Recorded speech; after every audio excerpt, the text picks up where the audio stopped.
Hi, Mar here. Thank you for stopping by. Today we are going to talk about simple steps to building wealth and retiring. First, I want to say that I am not a financial advisor and this is not financial advice. But first step is to create an annual budget. If you have never done a budget before and have no idea what your annual income is after taxes, or what your monthly expenses are, or what you're spending your money on, you must go back and look at last year's, get your bank statements out. And I recommend doing the whole year. If you can do 6 months, that'll give you a good idea. Then take that information and create a monthly budget and an annual budget for this year. If you have a spouse or a partner that you're working with on this, it's important that you do this together so you're on the same page. Since it affects both of you. So if you're finding that at the end of the month you do not have enough income to cover your basic expenses and you've cut out everything that you can, and you're finding that you're still using credit cards to make ends meet, that I recommend getting a second part-time job or some kind of, helping people with their yards, or do some kind of side hustle to get extra income to make ends meet. And if you're finding that you can maybe cover all of your expenses, but you're not having any extra funds to pay down your debt, then I too recommend earning some side hustle to get the extra money to pay off your debt.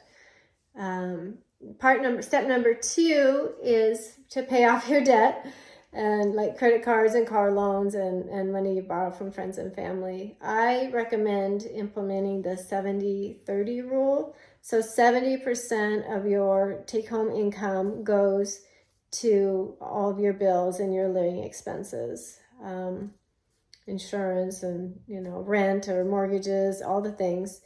And so that's 70%. So you're living on 70% of your monthly income. And then 10% I recommend that goes to charity, whether that's a church or a nonprofit, or whatever you like to support, for pets or whatever it is that you're passionate about. And if there's just no way for you to give 10% of your income to charity, I recommend that you start with giving it 10% of your time. Time is more valuable than money anyways. And I just highly recommend donate or volunteer at your church, youth group. Big Brothers and Big Sisters is always looking for mentors for the local youth. Spend your time at a food bank. Just hang around other givers, and I promise you that you will receive more out of your giving of your time and resources than you ever cost you to give. That's how God's economy works.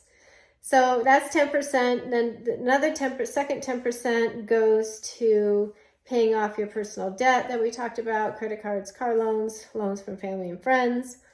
And then the third 10% goes towards savings and investing. I recommend that you have an investment account that does an automatic withdrawal from your regular checking account that your income lands in, that once a month it just takes your 10% out and puts it into an investment account for you to invest in. So you've got this investment account. Now, that's step number 3, is to buy assets with your investment funds that pay you to own them. So what do I mean by that? So that would be stocks that pay you dividends, or you could buy rental properties that cash flow, that pay you rent above and beyond the cost of owning the property. And if you don't want to have your own rental properties, you don't want to get into what all that entails, you can buy shares in a REIT, which is a real estate investment trust. And also, there's, I'm sure, a local investing community in your community, a group that meets, and they're always looking for financial investors to invest in their projects, either house flipping or buying rentals and rehabbing them and holding them. So you could participate that way without actually having to swing a hammer. So that is it. And also, too, another way to get started in a rental is to buy like a duplex, a triplex, or a fourplex, and then actually live in one of the units. I know with an FHA loan, you can it's 3.5% down payment. The house has to qualify for an FHA loan, and your local realtor can let you know what those, a little bit more about that. But you only have to live in the house for a year, and then you can move out and have it be just a full rental. So that's a great way to get started in real estate and build your wealth and retire with security. So I appreciate you stopping by.